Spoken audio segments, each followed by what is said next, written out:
अपने वैदिक शिक्षण संस्थान खड़े नहीं कर सकता। ये इस देश के संविधान की अनुच्छेद 29 और 30 की व्यवस्था है। इसलिए जो मेरे से पूर्व के वक्ता बोल रहे थे, बात आ रही थी राज्य के नीति निर्देशक तत्वों की, तो नीति निर्देशक तत्वों में स्पष्ट ये बात आती है कि जो इस देश की संस्कृति से जुड़े हुए प्रतीक हैं और प्रतिमान हैं, उनमें गाय भी आती है, उनमें राम भी आता है, उनमें वेद भी आते हैं, उनका संरक्षण और संवर्धन करना राज्य का कर्तव्य होगा। लेकिन वो कभी लागू नहीं होगी, कभी लागू नहीं होगी। और इसलिए लागू नहीं होगी कि 29 और 30 प्रतिबंध भी लगा रहे हैं, वो तो कर्तव्य है, वो आपका मौलिक अधिकार नहीं है। इसलिए अपने मौलिक अधिकार को पाने के लिए खड़े हो जाओ। इसी संविधान के तहत रहते हुए, इसी संविधान के तहत राज्य के नीति निर्देशक तत्वों को लागू कराने के लिए आंदोलनरत होना पड़ेगा, सड़क पर उतरना पड़ेगा। मैं बहुत समय ले गया हूँ, 5 मिनट का समय मुझे दिया गया था, क्षमा चाहता हूँ कुछ अधिक अगर बोल गया हूँ। इन्हीं शब्दों के साथ अपनी वाणी को विराम देता हूँ। जय हिंद, जय भारत। बहुत बहुत धन्यवाद भाई राकेश जी का। बहुत ही महत्वपूर्ण वक्तव्य था, समय कम था, फिर हम प्रयास करेंगे जल्दी निकट समय में भाई राकेश जी को बुला करके कलकत्ते में कार्यक्रम का। ब्रह्मचारी उपानंद जी से मैं निवेदन करूंगा कि वो आए और अपने विचार रखें। ब्रह्मचारी उपानंद जी,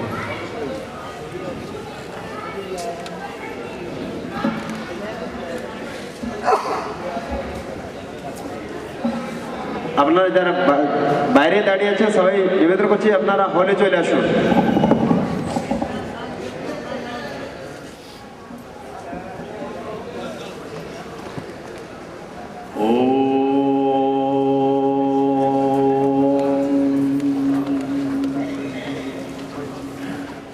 परमात्मने नमः।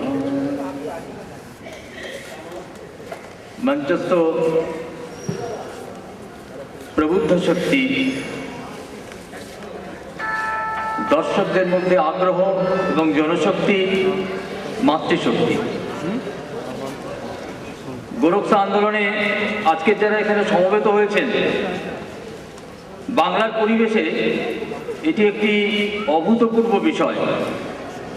বিশ্বকর্মা পুজো আছে, বাঙালির খুব প্রিয় উৎসব রান্না পুজো, এই সমস্ত কিছুকে উপেক্ষা করে শুধুমাত্র গোরক্ষার কারণে, গো মাতাকে রক্ষা করার জন্য আপনাদের যে আজকের এই উৎসাহ এবং সম্মেলন, সেটি বাংলার ইতিহাসকে যারা কলুষিত করতে চাইছে, এই বাংলাকে নতুন করে পূর্ব পাকিস্তান, অধুনা বাংলাদেশের সঙ্গে সংযুক্ত করে পশ্চিম বাংলার মধ্যে জেহাদের শক্তি বাড়িয়ে গোহত্যা, ইমাম ভাতা ইত্যাদি দেওয়ার মাধ্যমে একটি হিন্দু বিরোধী চক্রান্ত চালাচ্ছেন, তাদের জন্য একটি বার্তা বহন করে।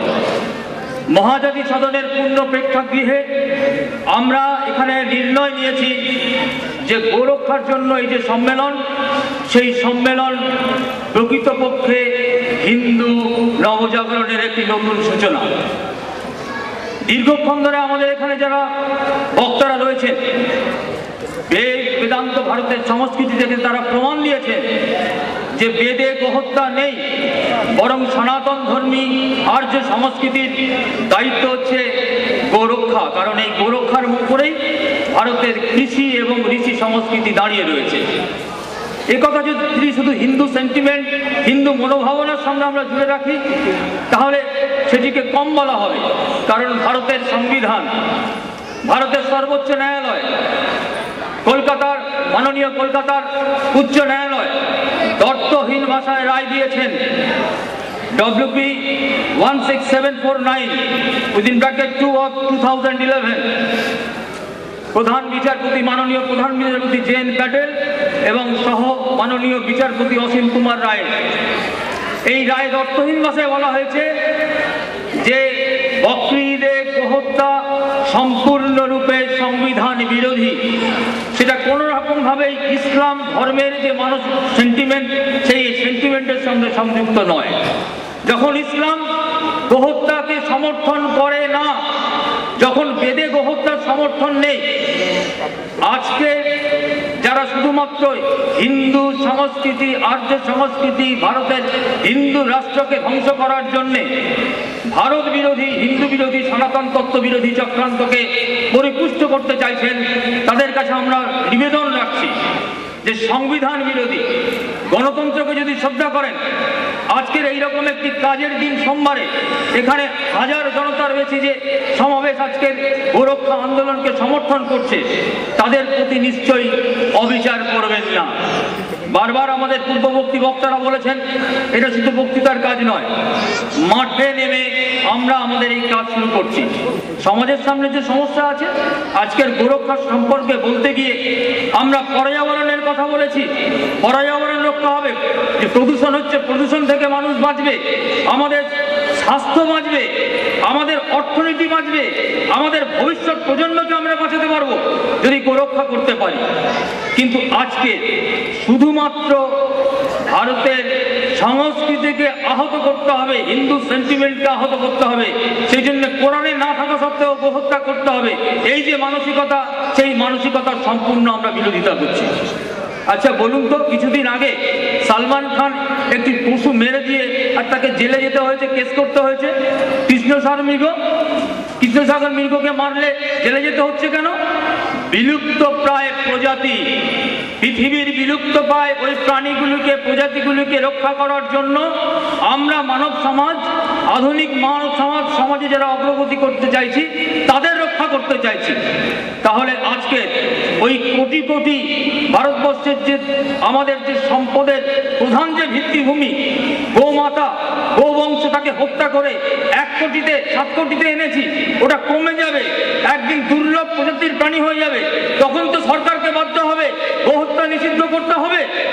তাহলে সেই রকম পরিস্থিতিতে যখন গোবংশ শেষ করার একটা আশঙ্কা আমরা পাচ্ছি, তখন আগে থেকেই কেন ভারতের সংবিধানকে, ভারতের যে তথাকথিত জাতির জনক যাকে বলা হয়েছে, রামরাজ্যের প্রতিষ্ঠা করবেন, তিনি তো বলেছিলেন ভারতবর্ষের স্বাধীনতার পরে আমার প্রধান কাজ ভারতের সংবিধান থেকে গো হত্যা রোধ করা।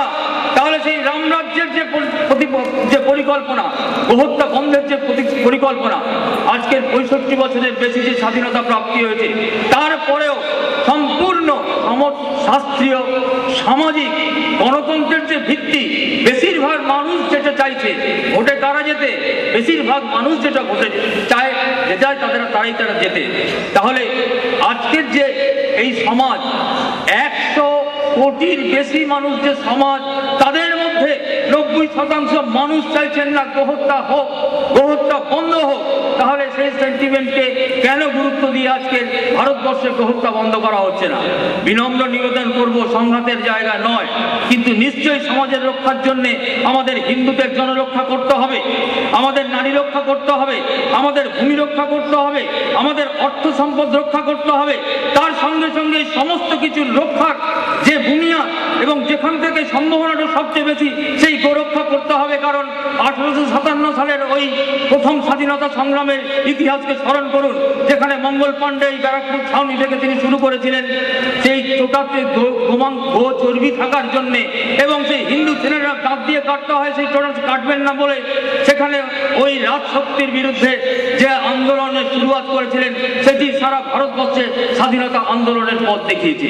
সুতরাং গোহত্যা হলে সমগ্র মানব সমাজের যে অহিত সাধন, মানব সমাজের যে অকল্যাণ, আমাদের যে সামূহিক বিনষ্টি, তার আশঙ্কায় যখন আশঙ্কিত হচ্ছি, কলকাতার মুখে মহায়তী সদনে, যেখান থেকে একদিন এই বাংলার নবজাগরণের সূচনা হয়েছিল, বিশ্বকবি রবীন্দ্রনাথ এর সভাপতিত্বে নেতাজি সুভাষচন্দ্র বোস যে সভাগৃহের মধ্য থেকে বাংলার নতুন একটি নবজাগরণ সৃষ্টি করেছিলেন, সেই একই জায়গা থেকে গোরক্ষার আন্দোলনের যে আহ্বান আজকে আর্য সমাজ দিচ্ছে, অখিল ভারত গৌরক্ষা সংস্থান দিচ্ছে এবং তার সহযোগী সংস্থা হিন্দু জনজাগৃতি সমিতি, অখিল ভারতীয় হিন্দু মহাসভা, মারোয়াড়ি রিলিফ সোসাইটি ইত্যাদি ইত্যাদি কলকাতার সমস্ত সংস্থা এবং প্রবুদ্ধ জনগণ একত্রিত হয়ে গৌরক্ষার যে সংকল্প গ্রহণ করছেন।